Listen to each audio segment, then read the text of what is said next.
Hello दोस्तों, welcome to my YouTube channel daily Shiksha. दोस्तों आज हम बात करने वाले हैं वनस्पति शास्त्र के बारे में, क्योंकि एग्जाम में इससे भी क्वेश्चन पूछ लिया जाता। जैसे पूछ लेगा बताओ सबसे बड़ा आवृतबीजी वृक्ष कौन सा, पूछ लेगा बताओ सबसे लंबा वृक्ष किसका है। तो आज हम इसे अच्छे से जानेंगे। तो आइए आज का लेक्चर शुरू करते हैं। सबसे पहले देखते हैं हम सबसे बड़ा आवृतबीजी वृक्ष कौन सा। तो यूकेलिप्टिस, तुमने देखा होगा यूकेलिप्टिस का पेड़ देखा होगा, वो सबसे बड़ा आवृतबीजी वृक्ष है। एग्जाम में डायरेक्ट ऐसे क्वेश्चन पूछे जाते हैं कि सबसे बड़ा आवृतबीजी वृक्ष, तो पूछ लेगा ऑप्शन दे देगा 4, इसमें से पूछ लेगा कौन सा सही है। तो ये क्या हो गया, यूकेलिप्टिस।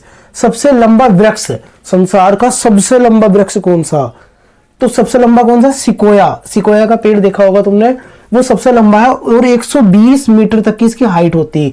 इसे कोस्ट रेडवुड भी बोलते हैं। अगर एग्जाम में सिकोया ना लिख के लिख दे कोस्ट रेडवुड, तो ये भी तुम लगा सकते हो, कंफ्यूज मत होइए। या तो सिकोया मिलेगा लिखा हुआ या कोस्ट रेडवुड मिलेगा। तो सबसे लंबा वृक्ष है ये। सबसे छोटा आवृतबीजी पौधा, आवृतबीजी पौधा सबसे छोटा कौन सा, लेमना बोलते हैं। ये जलीय पौधा एक तरीके का, जल में होता है जलीय पौधा। तो नेक्स्ट बात करते हैं सबसे बड़ी पत्ती वाला पौधा। ऐसा कौन सा पौधा जिसकी पत्ती सबसे ज्यादा बड़ी है। तुमने भी देखे होंगे, आम के पत्ते देखते हो, नीम के पत्ते देखते हो, तो ये छोटे पत्ते होते हैं। सबसे बड़ा पत्ती वाला पौधा विक्टोरिया रीजिया। विक्टोरिया रीजिया सबसे बड़ी पत्ती वाला पौधा। सबसे बड़ा बीज किसका होता, सबसे बड़ा बीज किस पौधे का होता है, वो होता कोकोडीमर। 12 इंच लंबा बीज होता है इसका, तो ये याद रखिए। सबसे छोटा टेरिडोफाइटा, सबसे छोटा टेरिडोफाइटा कौन सा, एजोला। ये तो इनमें से एग्जाम में डायरेक्ट क्वेश्चन पूछा था कि सबसे छोटा टेरिडोफाइटा कौन सा, तो एजोला याद रखियो।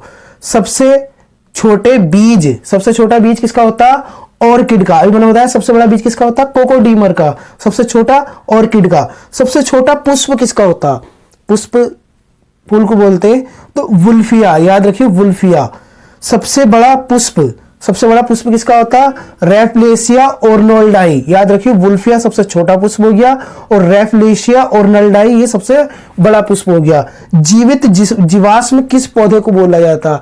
अब एग्जाम में यही तो पूछेगा वो डायरेक्ट कि बताओ जीवित जीवाश्म हम किस पौधे को बोलते हैं या किस पेड़ को बोलते हैं। तो साइकस याद रख लेना इसे तुम, साइकस। और सबसे छोटे गुणसूत्र, ऐसा कौन सा पौधा जिसमें सबसे छोटे गुणसूत्र होते हैं, तो वो है शैवालों में।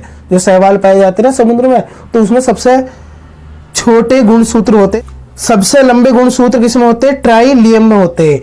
और सबसे बड़ा नरयुग्म कौन सा, सबसे बड़ा नरयुग्म पौधा, तो वो है साइकस। देखो साइकस जीवित जीवाश्म बोला जाता है इसे, और सबसे बड़ा नरयुग्म बोला जाता है साइकस को। तो ये पॉइंट याद रखियो।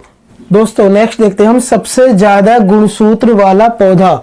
सबसे ज्यादा गुणसूत्र वाला पौधा कौन सा है, ओफियोग्लोसम। इसमें लगभग 1266 गुणसूत्र होते। नेक्स्ट बात करते हैं सबसे कम गुणसूत्र वाला पौधा। सबसे कम किसमें होते, हैप्लोपोपस याद रख लो, हैप्लोपोपस ग्रेसिलिस। थोड़ा सा नाम वैसा, प्रोनाउंसिएशन में दिक्कत हो सकती है, लेकिन तुम इसे अच्छे से 2-3 बार लिखोगे ना तुम्हारी याद हो जाएगा। ये सबसे कम गुणसूत्र वाला पादप हैप्लोपोपस ग्रेसिलस। सबसे छोटी कोशिका किसकी होती, माइकोप्लाज्मा और गैलीसेप्टिकम की। याद रखना, माइकोप्लाज्मा गैलीसेप्टिकम नाम एक ही है, एक ही पौधे का नाम है। सबसे छोटी कोशिका पाई जाती है, तो माइकोप्लाज्मा गैलीसेप्टिकम पौधे का नाम है ये। जंगल की आग किस पौधे को बोलते हैं हम, तो बोलते हैं ढाक को। याद रखिए, कई बार पूछा जा चुका एग्जाम में, ढाक। कॉफी देने वाला पौधा किसे, देखो जो कॉफी तुम पीते हो ये किस पौधे से प्राप्त होती, तो कोफिया अरेबिका याद रखिए, कोफिया अरेबिका। अफीम देने सबसे ज्यादा भारत में कॉफी किस राज्य में होती, ये आज का क्वेश्चन है। ये बताओ पहले कि सबसे ज्यादा कॉफी प्रोड्यूस करने वाला भारतीय राज्य कौन सा।